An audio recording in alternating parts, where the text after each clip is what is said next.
कृष्ण कहते हैं, कार्तिक मास में तुलसी के पास एक बार दिया जलाने से क्या होता है।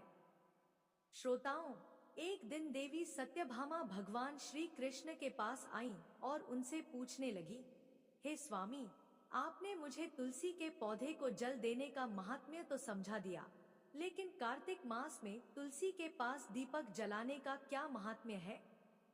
कार्तिक मास में रोज शाम को तुलसी के पास दीपक क्यों जलाया जाता है और इससे मनुष्य को क्या फल प्राप्त होता है। कार्तिक मास में तुलसी के पास दीपक जलाने की विधि क्या है और दीपक लगाते समय कौन से मंत्र का उच्चारण करना चाहिए, कृपया मुझे विस्तार से बताइए। तब भगवान श्री कृष्ण मुस्कुराते हुए बोले, हे देवी, आज तुमने समस्त संसार के कल्याण की भावना से बहुत उत्तम प्रश्न किया है।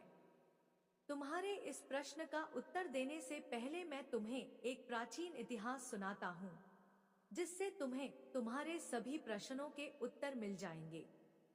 इसलिए तुम इस कथा को ध्यानपूर्वक सुनो। यह सुनकर देवी सत्यभामा ने कहा, हे प्रभु, मैं इस कथा को सुनने के लिए अत्यंत उत्सुक हूँ। कृपया मुझे यह कथा सुनाइए, मैं इसे ध्यानपूर्वक सुनूंगी।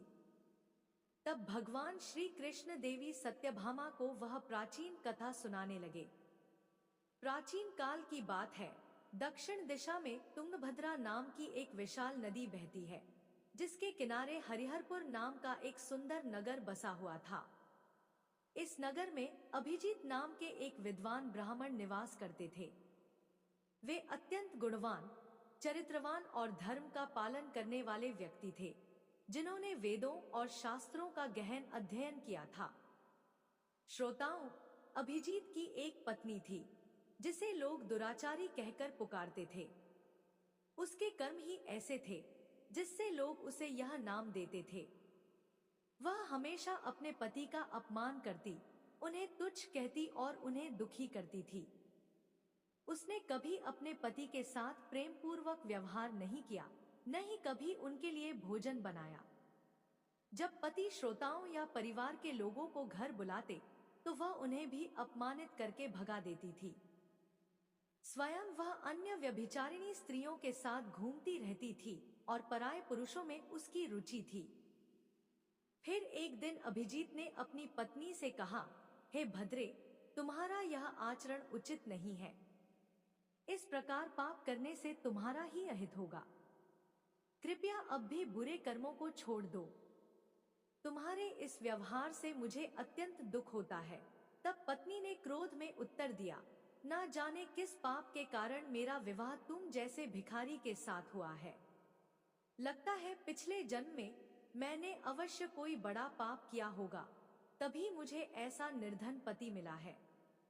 मैं अब और सहन नहीं कर सकती। किसी दिन मैं तुम्हें छोड़ दूंगी और किसी धनवान पुरुष से विवाह करूंगी। फिर अभिजीत ने उत्तर दिया, हे प्रिय, इस प्रकार के अपशब्द मत कहो। अपने पति को त्यागना उचित नहीं है। जो स्त्री अपने पति को छोड़कर पराये पुरुष के पास जाती है, उसे नरक में दंड भोगना पड़ता है। तब पत्नी ने फिर से कटु शब्दों में कहा, तुम्हें ही नरक में जाना पड़ेगा, क्योंकि तुम कोई काम नहीं करते, भीख मांग कर खाते हो। मैं इस झोपड़ी और इस नरक से तंग आ चुकी हूँ। तुम्हारे साथ रहना तो नरक में रहने के समान है। फिर भगवान श्री कृष्ण कहते हैं, हे देवी, जो स्त्री अपने पति का अपमान करती है और उसे छोड़कर पराये पुरुषों के पास जाती है, उसके घर में हमेशा दुर्भाग्य आता है और उसे नरक में दंड अवश्य मिलता है। फिर एक दिन वह स्त्री वन में जाकर एक वृक्ष के नीचे खड़ी हो गई, क्योंकि उसका मन काम से भरा हुआ था और वह किसी सुंदर पुरुष की प्रतीक्षा कर रही थी। परंतु बहुत समय बीत जाने पर भी कोई पुरुष नहीं आया, जिससे वह अत्यंत दुखी हो गई। प्रियतम की खोज में वह इधर उधर भटकने लगी, लेकिन उसे कोई नहीं मिला। उस दिन उसका सारा प्रयास व्यर्थ हो गया और वह रोते हुए कहने लगी, आज कोई सुंदर पुरुष इस मार्ग से नहीं आया। मेरी कामना कैसे पूरी होगी? कौन मेरे इस सुंदर शरीर का उपभोग करेगा? मेरी जवानी यूं ही व्यर्थ जा रही है। वह विलाप करने लगी, हे भगवान, कोई ऐसा पुरुष भेजिए जो मेरी इच्छा पूरी कर सके। चाहे वह मेरा भक्षण भी कर ले, मैं प्रसन्नता पूर्वक उसे अपना आलिंगन कर लूंगी। फिर भगवान श्री कृष्ण कहते हैं, हे देवी। इस प्रकार से वह स्त्री जोर जोर से विलाप करने लगी। तब उसी जंगल में एक भयानक बाघ निवास करता था और उस पापिनी स्त्री की आवाज सुनकर वह जाग गया और उछलकर उस स्त्री का भक्षण करने के लिए उसके पास आ गया। उस बाघ का नाम था ध्वंस। ध्वंस का रूप अत्यंत भयानक था। उसका शरीर काले और नारंगी धारियों से युक्त था, जो जंगल की छाया में घुल-मिल जाता था। उसकी आंखें अंगारे की तरह लाल थी, जो अंधेरे में भी चमकती थी। उसके जबड़े से लंबे तीक्ष्ण दांत बाहर निकले हुए थे, जो किसी भी जीव को चीरने के लिए पर्याप्त थे। ध्वंस की लंबी मजबूत पूंछ उसकी ताकत का प्रतीक थी। वह अपनी बलिष्ठ टांगों से जंगल में तेजी से दौड़ सकता था। ध्वंस का पूरा शरीर शक्तिशाली मांसपेशियों से भरा हुआ था, जिससे वह एक ही झपट्टे में अपने शिकार को धराशायी कर सकता था। उसकी नाक से बार बार गर्म सांसें निकलती थीं, मानो वह हर पल अपने अगले शिकार की तलाश में हो। ध्वंस का एकमात्र लक्ष्य उन पापी और दुराचारी लोगों का भक्षण करना था, जिन्हें उसकी नीति ने उसे सौंपा था। श्रोताओं, उस भयंकर बाघ को अपने सामने खड़ा हुआ देखकर उस स्त्री के पसीने छूटने लगे और वह भय से थरथर कांपने लगी। वह स्त्री कुछ करती, इतने में ही उस बाघ ने अपने पंजे से उसे घायल कर दिया और वह स्त्री जमीन पर गिर पड़ी। जमीन पर गिरते ही वह स्त्री चिल्लाते हुए बोली, अरे बाघ, तू किस लिए यहाँ पर आया है और मुझे क्यों मार रहा है? मैं यहाँ पर अपने प्रियतम को खोज रही थी। तू मुझे छोड़ दे। मेरा भक्षण करके तुझे क्या मिलेगा? उस स्त्री की यह बात सुनकर वह भयानक बाघ क्षण भर के लिए रुक गया और हंसते हुए बोला, हे दुष्टा, आज विधाता ने तुझे मेरा भोजन नियुक्त किया है। तुझ जैसी पापिनी स्त्रियों का भक्षण करना ही मेरा काम है। तभी मुझे इस शरीर से मुक्ति मिलेगी। तब वह स्त्री कहने लगी, हे बाघ, तुम कौन हो? मुझे सच सच बताओ, तुम्हें किस कारण से बाघ होना पड़ा और तुम मुझ जैसी स्त्रियों का भक्षण क्यों करते हो? पहले मुझे सारी बात बताओ और फिर मेरा भक्षण करो। फिर ध्वंस नाम का वह बाघ कहने लगा, हे पापिनी, मैं तुम्हें मेरे पूर्व जन्म का वृतांत सुनाता हूँ कि किस कारण से मुझे बाघ होना पड़ा। पूर्व काल में दक्षिण देश में अमलापाहा नाम की एक पवित्र नदी बहती थी। उसी नदी के तट पर एक नगरी बसी हुई थी। यह नगरी अपने सुंदर मंदिरों, शांत वातावरण और धार्मिक अनुष्ठानों के लिए प्रसिद्ध थी। वहां एक ब्राह्मण परिवार निवास करता था, जिसमें मैं जन्मा। मेरा नाम देवदत्त था। मेरे पिता एक आदर्श ब्राह्मण थे, जो यज्ञ, हवन और धार्मिक अनुष्ठानों का पालन करते थे। मैंने अपनी किशोरावस्था में वेदों का अध्ययन किया और यज्ञ आदि धार्मिक कार्य में पारंगत हो गया।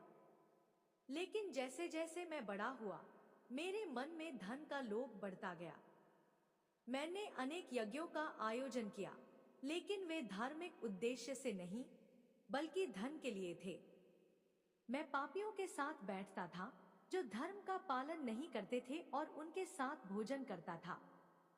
और मैंने धन के लोभ में उनके अनैतिक कार्यों का समर्थन भी किया। धर्म के मार्ग से भटकते हुए मैंने उन वस्तुओं का भी सेवन किया, जिन्हें ब्राह्मणों को नहीं लेना चाहिए। मेरा मन इतना लोभ में डूब गया कि मैं बहाने बहाने में दूसरों से धन मांगता और फिर वापस नहीं करता। मैंने अनेक प्रकार के छलकपट किए, समय के साथ मेरा शरीर कमजोर वर्ष बीत गए, बाल सफेद हो गए, आंखें धुंधली हो गईं और मुंह के दांत गिर गए। लेकिन धन का लोभ अब भी मेरे मन से नहीं गया और मैं पाप करता रहा। फिर एक दिन धन के लालच में मैं फिर से नदी के किनारे गया, जहां मैंने अन्य धूर्त ब्राह्मणों के साथ मिलकर लोगों को ठगा। हम सभी ने झूठे मंत्रों का उच्चारण किया और बिना विधि विधान के ही देवी देवताओं का पूजन किया, लेकिन इसका उद्देश्य केवल अधिक से अधिक धन दान में प्राप्त करना था। हमने लोगों को धर्म के नाम पर धोखा दिया। फिर उस दिन मैंने काफी धन एकत्र किया, लेकिन उसी समय मेरे साथ एक भयानक घटना घटी। जब मैं उसी दिन नदी के तट पर बैठा हुआ था, तभी एक बीमार और भटकता हुआ कुत्ता मेरे पास आया। मैंने उसे दुत्कार कर भगा दिया, लेकिन वह क्रोध में आकर मेरे पैर में काट बैठा, जिससे मैं मूर्छित होकर वहीं गिर पड़ा और उसी क्षण मेरे प्राण निकल गए। फिर मेरी मृत्यु के बाद यम के 2 दूत प्रकट हुए, जो काले और भयानक रूप वाले थे और उनके हाथों में जंजीरें थी। उन्होंने मुझे पकड़ लिया और यमपुरी की ओर ले गए। फिर यमपुरी में मुझे यमराज के सामने खड़ा किया गया। यमराज ने अपने दिव्य सिंहासन से चित्रगुप्त को आदेश दिया कि वे मेरे कर्मों का लेखा जोखा प्रस्तुत करें। तब चित्रगुप्त ने बड़े ही गंभीर स्वर में कहा, हे धर्मराज, यह ब्राह्मण, जिसका नाम देवदत्त था, इसने अपने जीवन में घोर पाप किए हैं। इसने धर्म के नाम पर लोगों को ठगा है और झूठे मंत्रों का उच्चारण कर यज्ञ किए हैं और भगवान का अपमान किया, जिससे यह धन के लालच में धर्म से दूर हो गया और इसने कभी भी धर्म का पालन नहीं किया। इसीलिए यह पापी ब्राह्मण नरक जाने के योग्य है। फिर यमराज ने अपने दूतों को आदेश दिया, इस पापी को नरक की अग्नि में डाल दो, जिससे यह वहां जाकर अपने कर्मों का फल भोगे। इसके बाद मुझे नरक की भयंकर अग्नि में डाल दिया गया, जहां वर्षों तक मैंने वहां की यंत्रणा सहन की और मेरी आत्मा को भयंकर पीड़ा सहनी पड़ी।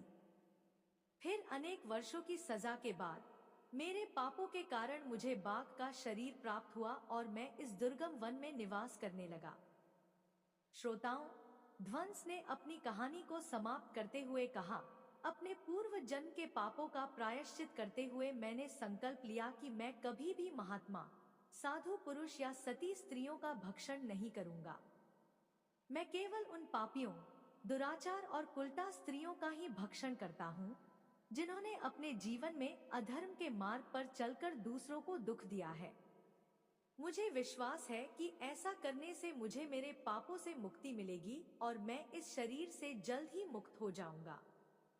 श्रोताओं, फिर भगवान श्री कृष्ण कहते हैं, हे देवी, इस प्रकार से उस बाघ ने अपने पूर्व जन्म का वृत्तांत सुना दिया और उस स्त्री से कहने लगा, हे पापिनी, तेरे आचरण से तू उल्टा दिखाई पड़ती है और अपने पति को छोड़कर तू इस वन में अन्य पुरुषों के साथ भोगविलास करने के लिए आई है। इसीलिए आज तू मेरा आहार अवश्य बनेगी। इतना कहकर उस बाघ ने अपने तीक्ष्ण नाखूनों से उस पापी स्त्री को मारकर उसे खा लिया और फिर वह बाघ उस स्थान से चला गया। उस स्त्री की मृत्यु के बाद उस स्थान पर यम के 2 दूत प्रकट हुए और उस पापिनी स्त्री को उठाकर यमपुरी में ले गए। वहां पर उसे यमराज के सामने खड़ा किया गया।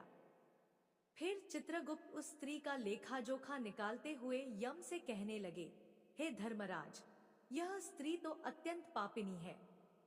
इसने घोर पाप किए हैं।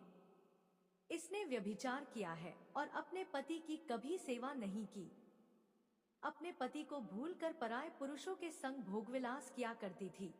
तब उसके पापों को सुनकर यमराज अत्यंत क्रोधित हो गए और उन्होंने उस स्त्री को अग्नि से भरे हुए कुंडों में डालने का आदेश दिया। फिर यमराज के आदेश को सुनकर वह स्त्री अत्यंत भयभीत हो गई और फिर वह दुराचार स्त्री यमराज से कहने लगी, हे धर्मराज, कृपया मुझे मेरे पापों के लिए क्षमा करें। मैंने यह अनजाने में पाप किए हैं। कृपया मुझे प्रायश्चित का अवसर प्रदान करें। तब यमराज कहते हैं, हे स्त्री, तुमने जो पाप किए हैं वे निंदनीय हैं। तुम्हारे पापों के लिए कोई प्रायश्चित नहीं है। जो स्त्री अपने पति का त्याग करती है और अपने पति को छोड़कर पराये पुरुष के संग विहार करती है, उसे निश्चित ही नरक में जाना पड़ता है। इसीलिए अब तुम्हें नरक की यातनाएं भोगनी ही पड़ेगी। श्रोताओं, फिर यमराज ने अपने दूतों से कहा, हे दूतों, इस पापी स्त्री को ले जाओ और इसे भयंकर नरकों में डाल दो। यह उसी के योग्य है। फिर यम के दूत उस स्त्री को नरक में ले गए, जहां उसे अनेक वर्षों तक जलते हुए तेल के कुंड में पकाया गया। फिर उसे निकालकर ररव नामक नरक में डाल दिया गया।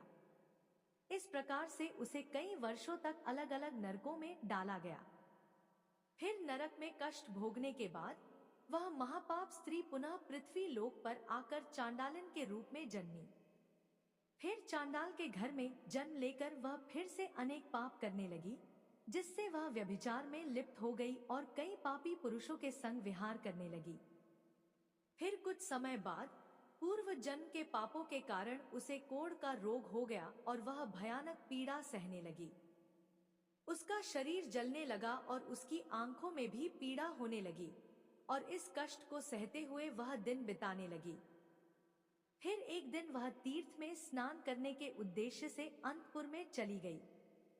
वहां पर वह एक आश्रम के बाहर निवास करने लगी, जहां उस आश्रम में एक तुलसी का पौधा था। अन्य स्त्रियों को वहां कार्तिक मास में तुलसी के पास दीपक जलाते हुए देखकर उस पापिनी स्त्री को बड़ा आश्चर्य हुआ। फिर एक दिन उस स्त्री ने वहां निवास करने वाले एक साधु से पूछा, हे साधु महाराज, यह कौन सा पौधा है और यह स्त्रियां इसके नीचे दीपक क्यों जला रही हैं? के कारण ही मेरी साधु ने कहा, हुई है। हे कल्याणी, कृपया मुझे पवित्र तुलसी का उपाय बताइए। इसके दर्शन मात्र से ही संकटों का नाश होता है। तुम और इस कार्तिक मास के जल देने से सभी देवी देवताओं की तुम्हारे समस्त पाप और दोष समाप्त हो जाएंगे। दीपक जलाने से समस्त उस साधु की बात सुनकर उस पापी स्त्री ने भी यह बात सुनकर उस स्त्री को बहुत प्रसन्नता हुई और उसने दीपक जला दिया। हे साधु, इस प्रकार से वह स्त्री यदि कोई अत्यंत पापिनी स्त्री के पास दीपक जलाएगी तो क्या उसके पाप नष्ट हो जाएंगे? स्त्री शाम के समय तुलसी के पास दीपक जलाने लगी। हे पुत्री, तो उसी समय उसकी हृदयाघात से यदि मृत्यु हो गई और वह वहीं जमीन पर पड़ी रही, तब भी उसके पाप फिर यमराज के दो तुलसी के पास दीपक जलाने जाने के नष्ट हो सकते हैं पर प्रकट और उसके सभी जन्मों के पाप भी समाप्त हो जाते हैं। पापी स्त्री को पाश में बांधकर ले जाने लगे। तभी भगवान विष्णु के दो पूछने का कारण क्या है प्रकट हुए। तब वह स्त्री दिव्य पार्षद अत्यंत तेजस्वी थे। उनके शरीर से स्वर्ण प्रकाश की किरणें निकल रही थी, जो चारों ओर का अंधकार दूर कर देती थी।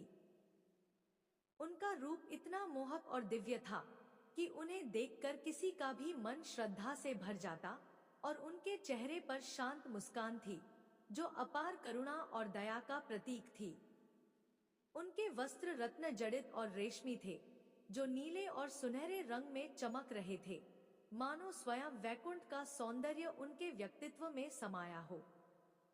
उनके कानों में सुनहरे कुंडल झूल रहे थे, जिनसे दिव्य संगीत की ध्वनि प्रतीत होती थी। उनके माथे पर तिलक और चमकती हुई बिंदी थी, जो उनके दिव्यता का सूचक थी। वे दोनों विशाल कद और बलिष्ठ थे। उनके हाथों में दिव्य गदा थी, जो न्याय और धर्म की शक्ति का प्रतीक थी। वे उस स्त्री को अपने दिव्य स्पर्श से मुक्ति का आश्वासन देने आए थे, जिससे उसके सभी पाप नष्ट हो सके और उसे स्वर्ग की यात्रा का अधिकारी बना सके। तब उन पार्षदों ने यमराज के दूतों को रोक लिया और कहने लगे, हे यम दूतों, इस स्त्री को तुम छोड़ दो। यह स्त्री नरक जाने के योग्य नहीं है। तुम किसके आदेश से ऐसा अधर्म कर रहे हो? फिर यम के दूत कहने लगे, हे पार्षदों, हम यमराज के आदेश से इस पापी स्त्री को उठाकर ले जा रहे हैं, किंतु आप हमें किस कारण से रोक रहे हो? यह स्त्री अत्यंत पापी है, इसे नरक में ले जाने की आज्ञा मिली है। यह सुनकर भगवान विष्णु के पार्षद मुस्कुराए और बोले, हे यमदूत, तुम सत्य बोलते हो, लेकिन इस स्त्री का एक ऐसा पुण्य भी है जो इसके समस्त पापों को मिटा चुका है। क्या तुमने देखा नहीं कि इसने अपने जीवन में संध्या के समय तुलसी के समीप दीपक जलाया है? तब यमदूतों ने चकित होकर पूछा, हे पार्षदों, कार्तिक मास में क्या केवल तुलसी के समीप दीपक जलाने से इसके समस्त पाप नष्ट हो सकते हैं? फिर भगवान विष्णु के पार्षद ने गहन दृष्टि से यमदूत की ओर देखा और समझाया, तुम इस बात को नहीं समझते यमदूत। तुलसी भगवान विष्णु की परम प्रिय है और जो भक्त श्रद्धा और भक्ति से पूरे कार्तिक माह तुलसी के समीप दीपक जलाता है वह भगवान श्री हरि विष्णु की कृपा का पात्र बन जाता है। संध्या के समय दीपक जलाने का पुण्य अनंत गुना बढ़ जाता है और यह न केवल उसके पापों को नष्ट करता है बल्कि उसे स्वर्ग का अधिकारी भी बनाता है। इस स्त्री ने सच्चे मन से तुलसी का पूजन किया और दीपक प्रज्वलित किया है, इसी कारण इसके सारे पाप नष्ट हो चुके हैं। अब यह नरक जाने के योग्य नहीं है। फिर यमदूतों ने अपने हाथ जोड़कर कहा, हे पार्षदों, आप सत्य कह रहे हैं। हमें इसके भक्ति के बारे में जानकारी नहीं थी।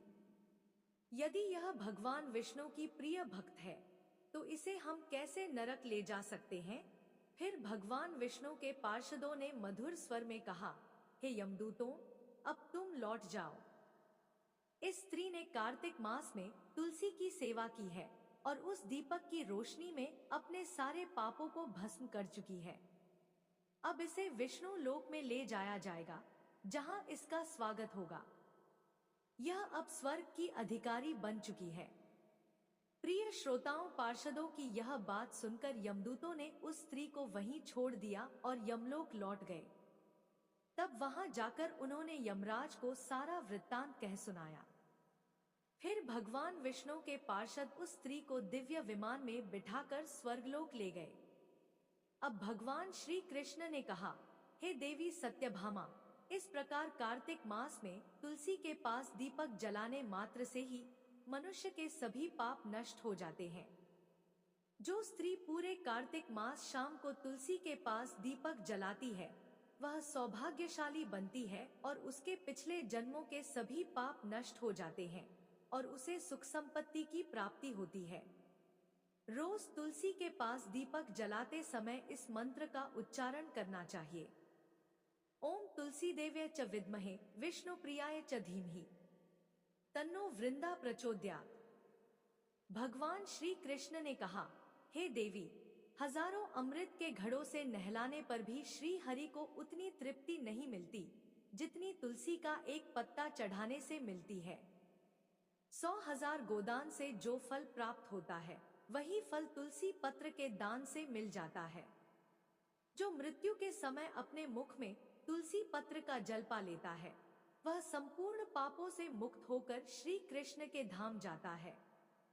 जब भक्त तुलसी के पास दीपक जलाता है तो उस प्रकाश में निहित ऊर्जा नकारात्मक शक्तियों को नष्ट करती है और सकारात्मकता का संचार करती है। यह आध्यात्मिक वातावरण को शुद्ध करता है और घर में देवताओं की कृपा को आकर्षित करता है। दीपक का प्रकाश अज्ञान के अंधकार को दूर करता है और ज्ञान की ज्योति को प्रज्वलित करता है। कार्तिक मास में तुलसी के पास दीपक जलाने से मनुष्य के भीतर शुद्धता और पवित्रता का भाव उत्पन्न होता है, जिससे उसकी भक्ति और ध्यान की शक्ति बढ़ती है। यह माना जाता है कि जब व्यक्ति कार्तिक मास में तुलसी के पास दीपक जलाकर तो भगवान विष्णु का ध्यान करता है तो भगवान विष्णु का ध्यान यह साधक के मन को स्थिरता और शांति की ओर ले जाता है, जिससे ध्यान में एकाग्रता बढ़ती है। कार्तिक मास में तुलसी के पास दीपक जलाने का अनुष्ठान सूर्यास्त के समय करना अत्यंत शुभ माना जाता है। इस समय दीपक जलाकर तुलसी माता की आरती की जाती है और भगवान विष्णु का स्मरण किया जाता है, जिससे विशेष पुण्य प्राप्त होता है। प्रतिदिन संध्या समय में तुलसी के पास दीपक जलाते समय ओम नमो भगवते वासुदेवाय मंत्र का जाप करना चाहिए। यह मंत्र घर की नकारात्मकता को दूर करता है और भगवान विष्णु की कृपा प्राप्त करता है। तुलसी के पास घी या तिल के तेल का दीपक जलाना शुभ होता है। घी का दीपक अधिक पवित्र माना जाता है, लेकिन यदि घी संभव न हो तो तिल के तेल का दीपक भी जलाया जा सकता है। तिल के तेल का दीपक नकारात्मक ऊर्जा को नष्ट करने में सहायक होता है। ऐसा कहा गया है कि जो भक्त पूरे कार्तिक माह तुलसी के पौधे के पास दीपक जलाता है उसे 7 जन्मों तक पुण्य की प्राप्ति होती है और उसे कभी दरिद्रता का सामना नहीं करना पड़ता। उसके घर परिवार में हमेशा सुख, शांति और खुशहाली बनी रहती है। धार्मिक ग्रंथों में उल्लेख है कि कार्तिक मास में तुलसी के पास दीपक जलाने से पितृदोष, गृह दोष और काल सर्प दोष जैसी बाधाएं दूर हो जाती हैं। इस उपाय से घर में नकारात्मक ऊर्जा का नाश होता है और सकारात्मक ऊर्जा का संचार होता है। कार्तिक मास में तुलसी के पास दीपक जलाने से आत्मा की शुद्धि होती है और यह जन्म जन्मांतर के पापों का नाश करता है। इससे आत्मा को शांति मिलती है और व्यक्ति को सद्गति की प्राप्ति होती है। यह भी कहा गया है कि यदि कोई व्यक्ति जीवन के अंतिम समय में जो भक्त कार्तिक मास में तुलसी के पास दीपक जलाकर भगवान श्री हरि विष्णु जी का स्मरण करता है, उसे मृत्यु के बाद यमदूतों का भय नहीं रहता और वह सीधे भगवान के धाम को प्राप्त करता है। कार्तिक मास में तुलसी के पास दीपक जलाने से देवी लक्ष्मी का आशीर्वाद मिलता है, जिससे व्यक्ति के जीवन में कभी आर्थिक संकट नहीं आता और हमेशा समृद्धि बनी रहती है। इस प्रकार भगवान श्री कृष्ण ने कार्तिक मास में तुलसी के पौधे के पास दीपक जलाने का महत्व बताया है। मैं आशा करती हूँ कि आपको यह जानकारी अच्छी लगी होगी। यदि आप इस चैनल पर नए हैं तो चैनल को सब्सक्राइब कर वीडियो को लाइक एवं शेयर जरूर करें। साथ ही कमेंट बॉक्स में जय श्री कृष्ण और जय श्री हरि विष्णु अवश्य लिखें। धन्यवाद।